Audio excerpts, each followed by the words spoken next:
Hola, ¿qué tal? Mi nombre es José Mario Azalde. Muchas gracias por seguirnos. El día de hoy tengo la grata compañía de un ilustre constitucionalista, y ya lo dije en una anterior entrevista que tuve con el doctor García Belaunde, probablemente el mejor de nosotros. Estoy con el doctor Domingo García Belaunde, connotado abogado, ilustre profesor universitario. Eh, Demás están las presentaciones. Doctor García Belaunde, muchas gracias por brindarme esta entrevista. He tenido la oportunidad de entrevistarlo a usted y a sus otros dos hermanos. Eh, Ah, no sé quién más me falta de la familia García Belaunde. Lo he si no entrevistado. somos los tres hermanos y mi hermano José Antonio está en Lima en estos días Ujú. y ha sido condecorado en Palacio, ha sido objeto de homenajes por los 10 años del fallo de La Haya, ¿no? Que fue, si bien no es perfecto porque no se consiguió todo, fue un fallo muy interesante que a Chile le fastidió en el alma, pero que ya se han apaciguado las aguas, aunque hay por ahí dos o tres cositas que hay que ajustar, pero básicamente se ha cerrado el problema, ¿no? Sí, yo tuve la oportunidad de entrevistar al embajador García Belaunde, a José García Belaunde. José, lo así es. Una entrevista deliciosa, creo que conversar con diplomáticos que tienen la formación que tiene el doctor García Belaunde, siempre un placer. Y también con Vitocho, Es otro estilo, ¿no? Otro estilo. apasionado, apasionado, vehemente, es un parlamentario, digamos, como tiene que Pero de ser. verdad, es un parlamentario de verdad y honorable. Sí, sí, sí. Más allá de todo, es un parlamentario de una sola línea. Empezó el año 80 siendo secretario personal de Belaúnde y hasta ahora está en el partido. Una persona decente que en la Argentina acá lo quieren mucho. Al doctor Vitocho Sí, lo recuerdan con mucho agradecimiento por los acontecimientos que se dieron justamente en la Guerra de las Malvinas, ¿no? sí, Tema del cual él también ha escrito muchas cosas, incluso estuvo, me parece, el año pasado así es. presentando un libro. Bueno, pero no vamos a hablar hoy día de la familia. Otro día podemos hablar, porque Otro seguramente día será. seguramente va a ser interesante. Bueno, su padre, un connotado jurista, llegó a ser presidente de la Corte. Domingo García Ra fue presidente de la Corte Suprema y presidente del Jurado Nacional de Elecciones, cargo en el cual fue objeto de un atentado terrorista, no nos olvidemos, ¿no? El primer atentado selectivo Entonces en el año vienen, 85. vienen, como se diría antiguamente, de buena entraña. Sí, mi padre era un hombre correcto, serio, era un juez, según me dicen todos y lo creo yo, un juez honorable, ¿no? Y toda su vida fue juez, además, le encantaba la judicatura. Y decir eso ahora es difícil, ¿no? Sí, pues porque por un lado hay mucha gente que llega de carambola y lo más triste es que yo recuerdo que cuando mi padre era juez supremo estudiaba y consultaba y leía y ahora nadie lee nada, pues no es un problema. Entonces dicen cualquier cosa. No Estamos, todos, ¿no? Un buen número, ¿no? estamos siendo víctimas de la mediocridad en la formación del abogado y tiene que ver Sí. tal vez con la supresión de algunos cursos importantes como los de historia, los cursos de humanidades, ¿no? Porque es lo que te da el criterio finalmente para luego hacer el juicio, ¿no? El juicio jurídico, el juicio ético, el juicio moral. Pero bueno, nuevamente, estamos entrando a otro tema que seguramente podremos hablar más adelante. El tema que nos convoca el día de hoy, doctor, es un tema que creo yo tiene una importancia fundamental en la coyuntura en la que estamos viviendo en América Latina en general. Se habla mucho acerca de la politización de la justicia, se habla mucho acerca del lawfare, ¿no? Eh, Concretamente, para ir al meollo de la problemática, ¿usted considera que los jueces constitucionales tienen responsabilidad política? Uno podría decir, por la forma en que son elegidos por políticos en el Congreso, poder del Estado, sí deberían tener un tipo de responsabilidad política. Por el tiempo en que dan sus pronunciamientos, donde a veces su participación o su omisión puede generar crisis de gobernabilidad. Hablamos de esto antes de iniciar la entrevista. Usted creo que tiene una posición crítica con respecto a este punto. ¿Cuál sería, en todo caso, doctor, desde el punto de vista de la teoría, la doctrina, la jurisprudencia eh, y la tradición jurídica que tenemos en nuestros países, el rol que se le debe asignar al juez constitucional? Bueno, yo creo que el rol clásico que se le asigna al juez constitucional es básicamente la protección de los derechos fundamentales, ¿no es cierto? Y la protección de la jerarquía normativa, o sea, que la Constitución prevalezca sobre el resto del ordenamiento jurídico. Y eso está bien, y en el fondo es también una labor política, ¿no? Porque proteger la Constitución es una labor política, pero hay políticas y políticas. Una cosa es defender a la Constitución, pues, con muy buenos elementos, con muy buena entraña, y otra es defenderla a la mala. O sea, hacer política no significa, pues, ser un sinvergüenza en el juzgado, sino ser un hombre serio y responsable, que lamentablemente no hay. Por ejemplo, ¿qué le digo yo? Un solo caso, ¿no?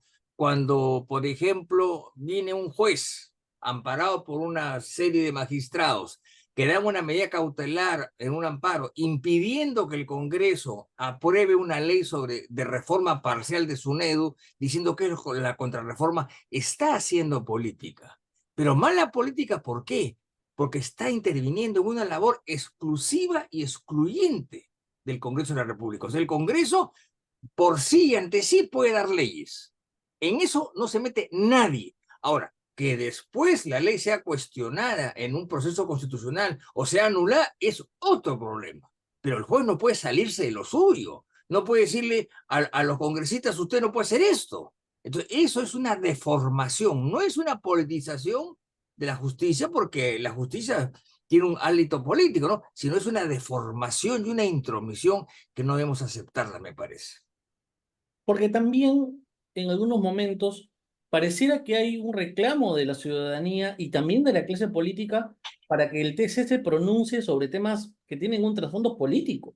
Eso lo hemos visto, por ejemplo, en el caso de el juicio político que han seguido algunos expresidentes. Se pedía al TC, pero pronúnciese. Y muchos decían, bueno, yo incluso, la verdad es que en en un artículo desarrollé la idea, en cierto sentido, la omisión del Tribunal Constitucional en no querer participar en algunos momentos de nuestra historia importantes genera crisis de gobernabilidad. Yo creo que ahí usted tiene una posición más bien distinta, ¿no? Bueno, no, yo creo que los jueces constitucionales tienen una labor y un cometido político para mí es indudable, ¿no? Y deben ayudar al manejo del Estado, pero hay maneras de hacerlo. No sé si me explico, hay maneras de hacerlo. Le pongo un caso concreto que está un poco remoto, ¿no es cierto? En el caso de la vacancia presidencial, por ejemplo, que es una institución que existe desde hace 150 años, ¿no es cierto? A Fujimori se le vacó, pese a que había renunciado antes, lo cual fue una mañosería, en mi opinión, se le vacó por mayoría simple. Entonces, en una sentencia del 2003, el TC dijo una cosa muy interesante. La vacancia presidencial está ahí. Yo no la voy a modificar porque yo no soy nadie para modificar la Constitución, pero sí voy a exigir una mayoría calificada para la vacancia y pusieron 2/3. Eso explica por qué las dos primeras vacancias que se interpusieron contra Castillo y luego la anterior vacancia contra PPK no funcionaron porque no había los votos. Entonces, eso se trata. Ahí, por ejemplo, en ese caso concreto, el TC hizo una gran contribución al manejo político. Señores, ustedes pueden hacer eso porque yo no puedo cambiar la Constitución, pero sí puedo poner condiciones, que es una mayoría calificada. Y creo que fue un acierto. Pero eso es digamos, una parte de lo que hace el TC. Pero si lo vemos desde atrás, uno podría decir, pero ojo, esto no es competencia de los políticos. O sea, el TC les está agarrando de la mano a los políticos y le está diciendo, bueno, ustedes tendrían que hacer esto, ¿no? Por ejemplo, hay algunas sentencias donde el TC se pronuncia, me parece que en el caso, no sé si es en el caso Vizcarra o en el caso Kuczynski, uno de las resoluciones que salieron en el TC, donde el TC explica cómo deben ser las relaciones entre el Congreso y el Tribunal Constitucional, ¿no? Y también con el Poder Judicial. Ya, pero eso es un tema político, no es un Sí. tema jurídico stricto sensu. Entonces, lo que está haciendo el TC de alguna manera es dictarle cómo tiene que actuar el político ante la orfandad de la capacidad, digamos, de nuestra clase política, que cada vez es más mediocre. Porque claro, usted hace un ratito mencionaba que los jueces son pues personas que cada vez demuestran tener poca capacidad de formación jurídica, pero en el caso de los parlamentarios, en el caso de las autoridades políticas, también habría un problema de falta de formación política manifiesta, ¿no? Es un ciego guiando a otro ciego. Sí, claro que sí. Ahora, el problema es que Yo pienso de que hay veces en los cuales el TC hace bien porque ayuda al entorno político, o sea, ayuda a la gobernabilidad. Lo interesante es que lo haga dentro de ciertos parámetros y dentro de los márgenes que le permite la Constitución. Y si lo hace así, aleluya. Y aún más, tanto mejor que lo hagan ellos, sino otros. Y efectivamente, en muchas cosas, los congresistas se refugian, por así decirlo, en cosas que ha hecho el TC. Pero no nos olvidemos que el TC solamente es vinculante cuando establece precedentes vinculantes obligatorios. Y en 20 años hay 100, perdón, hay 50, o sea, 55, no hay más. O sea, no es mucho lo que hay. Pero claro, siempre lo que dice el TC es un referente interesante. Entonces yo creo que el TC, en términos generales, y más aún ahora que antes, va ayudando al proceso político, ¿no? Y eso es interesante, eso no está mal. El asunto es que lo haga bien y que lo haga a favor de la gobernabilidad. Yo en ese sentido no estoy en contra de eso y es lo que hoy día se ve, ¿no? Doctor, tengo dos últimas preguntas. Eh, una de carácter técnico y la otra de carácter, digamos, político. La de carácter técnico. Cuando el TC, por ejemplo, en unas sentencias declara el estado de cosas inconstitucional, ¿no está haciendo política? No, ¿eh? No me parece, Por porque lo ejemplo, que está cuando haciendo, en el caso de las cárceles, en el caso, por ejemplo, de la educación pública gratuita en zonas de extrema pobreza, rurales, le está emplazando al Estado, le está diciendo, bueno, usted tiene que cumplir y le damos un plazo. Ahora, lo que yo no sé, y también le hago la pregunta es, creo que, por ejemplo, en el caso de las cárceles, del hacinamiento de las cárceles, les dieron 5 años, y creo que esto vence en el 2025 si no me equivoco. pues, no le van a hacer caso, eso ya se sabe. ¿Y Se qué, zurran en eso, pero yo qué creo que ocurre? es ¿Y qué parte. ocurre? ¿Qué ocurre en estos casos, por ejemplo?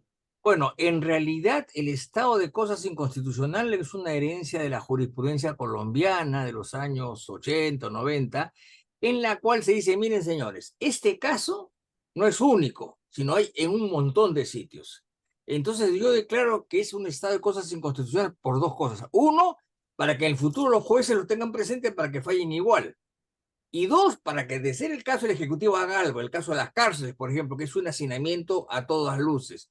Ahora, si lo hace o no el Ejecutivo es otro problema, pero no me parece que haga política, sino que está ayudando a la gobernabilidad, porque indudablemente ningún país es feliz pues, con una cárcel saturada. No, Se dice yo que de sé, 90.000 internos, la mitad no tienen juicio, no tienen de condena, ninguna, es una cosa de locos. de ninguna manera estamos nosotros considerando que los presos no deben tener condiciones dignas Así es, en así los es. establecimientos penitenciarios. Yo iba por el Así. lado de si el TC le está exigiendo al Estado, usted tiene que solucionar este problema y le da un plazo, 5 años. Ojo, pero hay cuestiones que tienen que ver con el presupuesto nacional. O sea, digamos, hay límites en los que no debería, creo yo, transgredir o pasar el TC porque entran dentro de la competencia de los políticos, y en este caso concretamente del gobierno. Y tienen que ver también con cuestiones de carácter presupuestal. Por ejemplo, nuevamente, ¿cómo se genera una política que evite el hacinamiento penitenciario? Se tienen que construir más cárceles. Eso implica Hay evidentemente. otra, pero esa es una labor del Estado. Es, por ejemplo, yo le hago una demanda, y hay varias, demanda al Estado a través del sector tal, y obtengo después de 5 o 6 años de juicio que me paguen una indemnización de 200 millones de soles. ¿De dónde sale el presupuesto? Ya veré el Estado cómo me lo paga, me explico. Entonces, eso no está mal, o sea, porque el Estado, mal que bien, digamos, incluye a la justicia en sus diversas facetas, y una de ellas es tener que pagar daños, pues mala suerte, ¿no? Acá en Así que no Argentina, me parece mal eso. acá en Argentina, con esto voy a cortar un poco la entrevista porque son muchos temas de los que podemos ir hablando. Pero acá en Argentina, a raíz de la victoria, ¿qué tal? ¿Cómo está? A raíz de la victoria de Javier Milei, se está hablando mucho acerca de los derechos. Y Milei Los dijo derechos. una cosa importante. El derecho, Evita decía, ¿no? Detrás de cada necesidad hay un derecho, ¿no? Y mi ley lo que dice es, sí, pero esos derechos cuestan. Es verdad, cuesta. Entonces, La nuevamente, democracia no es gratis, la democracia cuesta.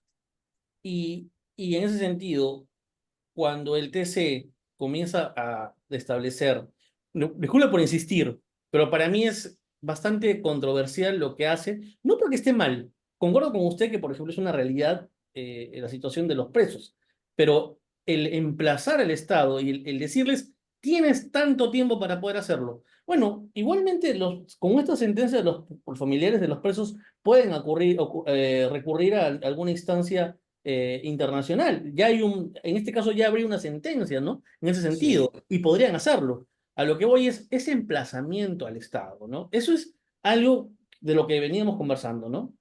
La relación entre lo político y lo jurídico. Claro, como usted bien dice, el juez te puede decir, oye, acá por si acaso se está dando afectación de derechos y el Estado tiene una responsabilidad. Pero otra cosa es que te diga, oye, Estado, tienes que hacerlo y te doy un tiempo para que lo hagas. Pero como usted dice, no lo van a hacer, se van a zurrar y eso, Pero y eso es una afectación al sistema de justicia, sí, porque pierde pero credibilidad. una afectación, digamos, indirecta, no directa. Y además prefiero que lo diga el tribunal aunque no le hagan caso y que no digan nada, porque por lo menos el tribunal al decirlo llama la atención sobre un hecho. Ahora, ya sabemos que el Estado no va a hacer nada o va a hacer muy poco, ¿no? Sé, eso ya lo sabemos, pero no importa, esa es parte del juego de la democracia, pienso yo. Bien, doctor, la última pregunta porque sé que está bastante ocupado. Le agradezco mucho por estos minutos. ¿Qué ocurrencia? El gobierno de los jueces, usted me mencionaba una obra clásica de Lambert, que Lambert. voy a buscar el libro y lo voy a leer. Ya se hablaba este autor francés populariza esta frase del gobierno de los jueces en Europa, pero En Europa, viene de Estados Unidos. exactamente, el libro se publica en París el año 21, pero esto viene a su vez de la doctrina norteamericana de 20 años atrás.